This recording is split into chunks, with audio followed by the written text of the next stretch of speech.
Hi, I'm Batman, and today is Tuesday, which means it's time for FL Basics tutorial.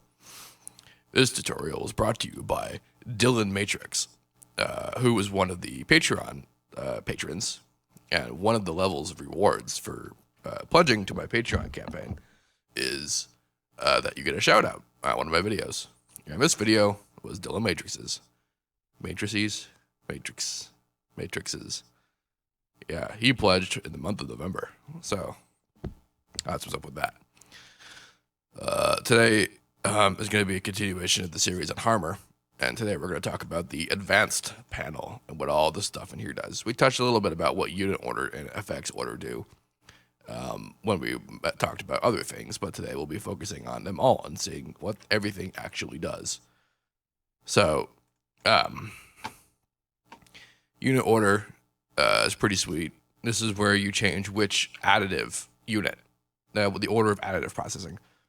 So by default, it's local EQ. It goes into Prism. This guy goes into the harmonic randomization.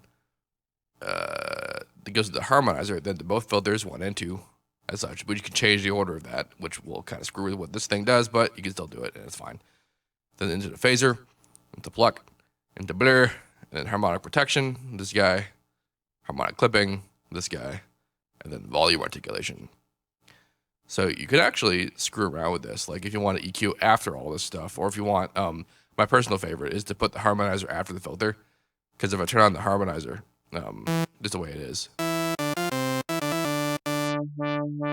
Because the way that the harmonizer works, if you remember the harmonizer tutorial, is that it copies harmonics and then it pastes it high above the note, instead of actually just playing more than one note. And you can control, how it works and all that. But so in order to do that, it copies whatever additive data is present when it's making the sound. So if I take it and move it after the filter, even though the filter is pretty low, it's taking the harmonics that are there and it's copying them and putting them up there. So that can create a lot of interesting things.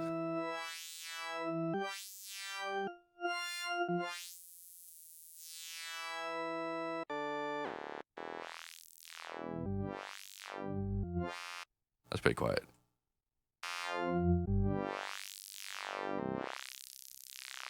It's kind of like a weird comb filter type thing. But yeah, so that's one, of many of things you can do. You can have the EQ after all of it so that it EQs it all. Like global EQ is post everything, this guy here. Local EQ is accessed through the drop down menus over here, and then you can EQ stuff.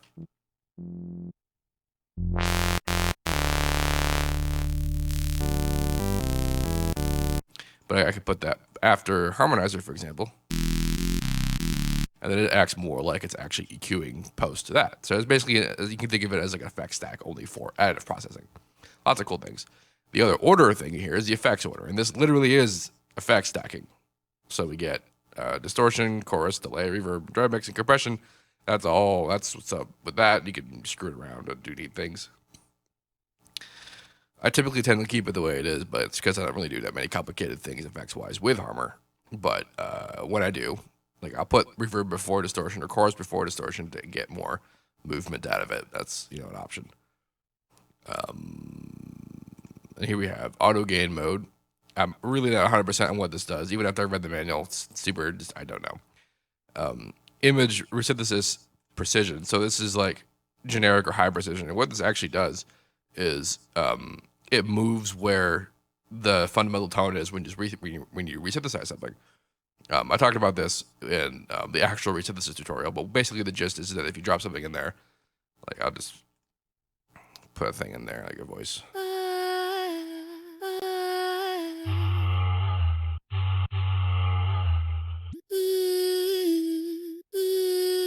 There it is. I think the EQ is still on, so let's turn it off. There it is. All right, so now that if I were to put in harmonic protection and then turn the scale off, that's the pitch it starts at. But then if I went into advanced, it says high precision. It puts it an octave lower. But the pitch of the resynthesized audio stays where it is. And what this means is that it effectively doubles the amount of harmonics that are active in the resynthesized sample. So that's what the difference is between generic and high precision in terms of that. The side option here changes between the mid or the side of a stereo sample for resynthesizing. Actually, I don't think that does that. I don't think it does anything for not resynthesis, but I've never tried. Oh my god, it does. So this means that if you make a tone and you post it in A and B, and then you take one of them and make it side, it'll split between A and B, the mid and the side, which means you can do mid-side processing within Harmor for the tone generation, which is awesome. I didn't know that until right now. I'll be messing with that later.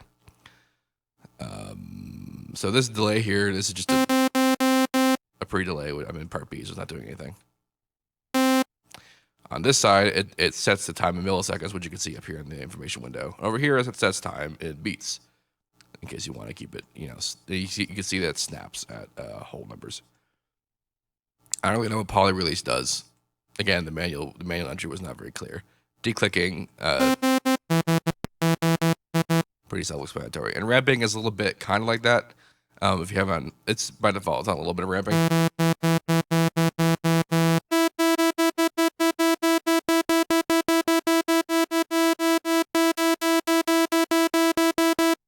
On one side, it's millisecond absolute, on the other side, it's partial relative, which means that it's relative to each individual partial. So that's neat. Here we have a bunch of monophonic options. These aren't all monophonic options. The easiest way for me that I like to do mono-ness in any synth is to go to the miscellaneous tab and turn on mono in here.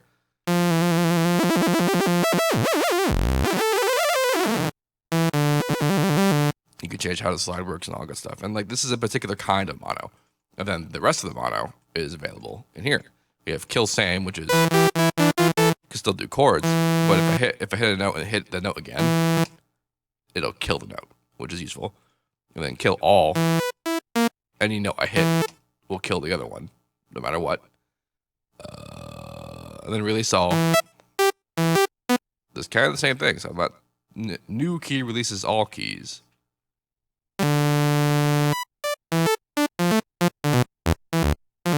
It might have something to do with having actual volume articulation engaged, but I'm not 100%.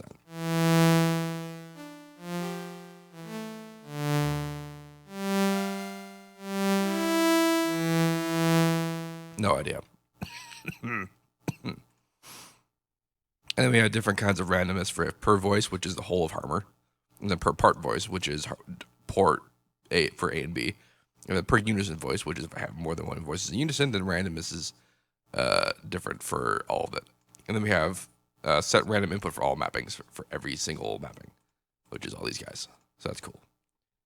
And we have performance quality. We have threaded, which allows it to process multi-threading. Over here, you can see it actually says how many threads I have available, which are 8 because I have a quad-core processor, and quad-core Intel processor, which has hyper-threading. High quality rendering. So this means that when it's rendering, it's going to render in the highest quality no matter what. So even if this is set to average precision, it's going to render as if it were perfect precision. This actually caused some problems back in the day. I had done some testing once for loading a guitar sample and then distorting it and trying to get like a distorted guitar kind of sound. And what ended up happening is that I had on average, which disabled certain high frequency characteristics. Like it didn't like limit anything, but it disabled a certain amount of it. But when it rendered, it had like this hiss, this high frequency hiss, because when it was not perfect, it would actually have the hiss. Took us a while to figure that one out, but we did, and it's not really a problem anymore. Over here it sets how many partials there are.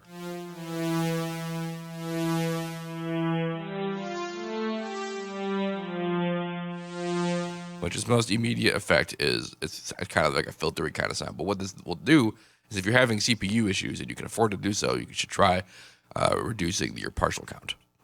Because not having high frequency partials does not mean you're not going to have high frequency information. It's the interaction between all the partials that creates the the overall sound, which is not to say that there are actually things happening at certain high frequencies, but that's not related to anything.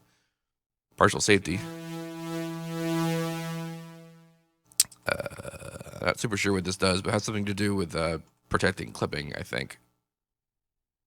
it sets it by octave, and it snaps at certain relevant amounts. Envelope granularity, which is this basically sets the resolution of internal envelopes as such, and by default it's reasonable. I never really mess with that, so that's cool. Over here we have invert arp. So if you have any kind of arpeggio engaged inside Harmor, which is a thing you can do, which is a thing I'm not really going to talk about because it's not the way that I would recommend that you do arpeggios. I would recommend that you do it like the mono through the actual channel settings window. If I, had a sound that would actually arp.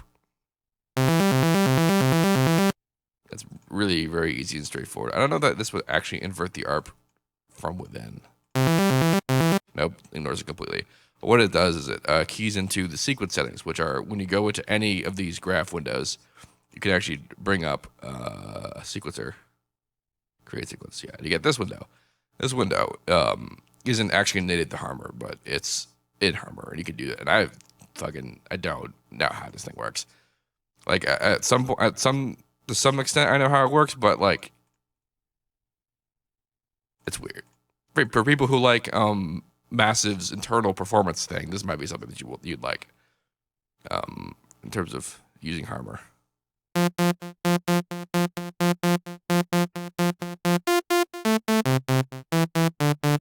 So that's what that does. And this will invert whatever that is. And then we have smooth mod, which is on by default. And what this does is it smooths when you move around stuff. Because if you don't have smoothing on, it's not terribly obvious because it's bipartial, but it's more obvious in things like citrus. Because like if you're actively moving things with your hand, then it's not actually smooth. Like there's a bit of like it's sharper, more jagged because you're not moving at perfect intervals and increments. But smoothing will mean that like it'll smooth it out basically. This also will, like if you create sharp automation like with jagged edges, if you have it engaged, it won't be as sharp as it could. And if you turn it off, then it will. I tend to turn this off whenever I do any automation because automation is pretty much smooth anyway. If you're automating it, it might not be smooth if you're using like event editing or something. Because if you draw like jagged lines or whatever, that's not super smooth. Like as opposed to if you were to do this, it's pretty high resolution, but it's not the highest it could be. Unlike automation clips, which are vectorial in nature. Man, I sound awesome. I actually have no idea how I sound. I think I sound awesome, and I might just sound like utter shit. But I'm hoping that the information is getting across to you while having my day as Batman.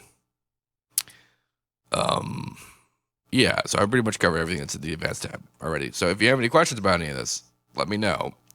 And as usual, have a nice day.